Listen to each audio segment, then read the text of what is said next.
friends, another day of Every Bit Counts challenge, and today we are going to be canning magic beans.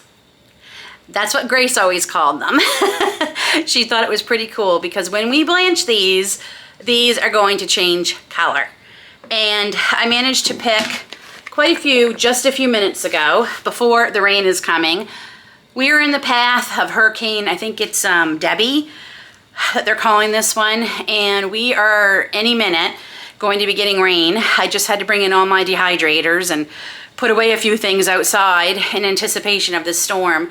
We are going to get up to over 4 inches of rain between sometime late this afternoon and tomorrow. So hopefully it doesn't impede me going to my Women in Homesteading group tomorrow, because I am the guest speaker there. And yeah, I'm all ready for it, so I want to go. I just hope the rain is supposed to be very, very hard at times, so we will see what tomorrow morning brings. In the meantime, we're going to do a couple of things today because these take such a short time to blanch. The longest part is waiting for them to dry, seriously. And I did find a couple yellow beans that were ready, so we're just going to put them in with this. And we are also going to preserve some seeds today. But first we will get to the magic beans.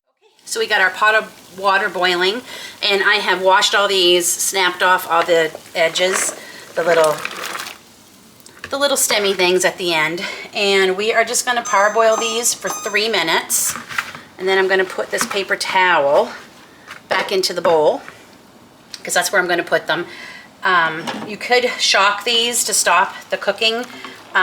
I find as long as I take them right out at 3 minutes and just put them into that paper towel, they're fine. I did them, this is how I've been doing them. And the magic is starting. The color, the water's starting to turn purple.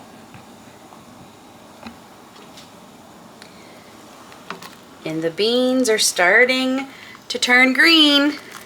This would be a real fun preserving project to do with the kids.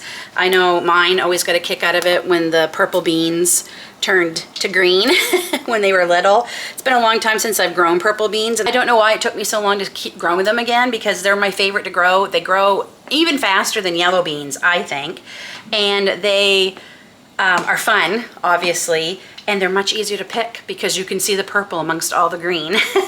Much easier. So I'm pretty excited. There's quite a few still left that weren't quite ready, so I'll probably be doing some more in a couple of days. But yeah, it's really fun, and to see them change color I think is neat, you know, because I'm just a big kid at heart apparently.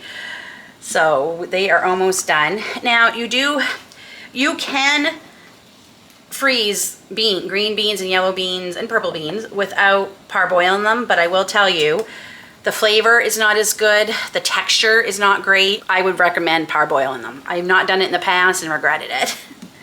So these are almost done, and they pretty much have all changed color. My wish is that you don't forget to hit the thumbs up button.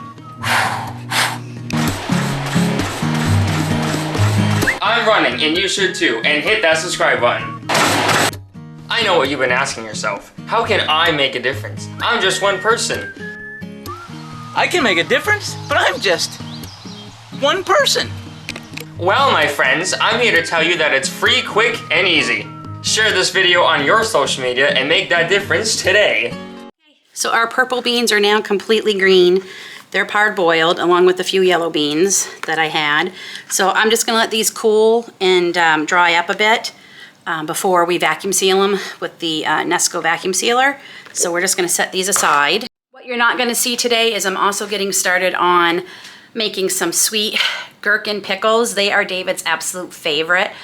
I've never made them before because I've never been able to find gherkin cucumbers. And I found a couple of pounds yesterday. So we are going to make them. The problem is it takes 6 days. Every recipe I have researched, they all pretty much take 6 days. So I'm using the, I think it's the ball gherkin pickle recipe, and I'll start that later this afternoon. And fingers crossed it turns out, because I've never made them before, but I know how much David loves them, so I would love to make him some. So yeah, hopefully it works, but 6 days, it's a lot. And we are going to preserve some snow peas. I've already popped some out. These are ones that are a little bit older. You can see the color has turned. They're not as green. So, and the peas are nice and large in there. And that's what we want. So I'll be saving these for, I could actually probably plant some more because they can tolerate cooler temperatures for fall. So this is a good thing to start right now and have a fall harvest of. But we have a lot. I planted a lot and we're still getting more. So I think I still have some in the seed packets that I bought, but I don't want to have to buy any next year, so we are preserving them. And if you see here, these are ones I did about a week or so ago that are drying up. So there we go. So we got some seeds preserved today. We're going to put probably 2 small bags of green beans now into the freezer with some mixed yellow. This will go with my 5 or 6 small bags of yellow beans I've already preserved over the last couple of weeks. So it may not seem a lot, but every bit really does count. Those 5 bags are adding up quickly. I've already got, this will give me 7. And I'm gonna let you know a secret. I'm kind of the only one in the family who eats green and yellow and purple beans. David and the kids are not a fan. They have all tried, God love them, to eat them. They just don't like them. David will suffer through them and I hide them in some other things. But me, I could eat them raw. I love them. So we don't need necessarily a huge amount, but like I said, I almost eat them with almost every meal. Suppers, or almost every supper. I eat them almost every supper we have going forward because I love them. So I don't necessarily need to preserve 50, 60 bags. So what we're going to be getting just from our little harvest of beans this year will be plenty.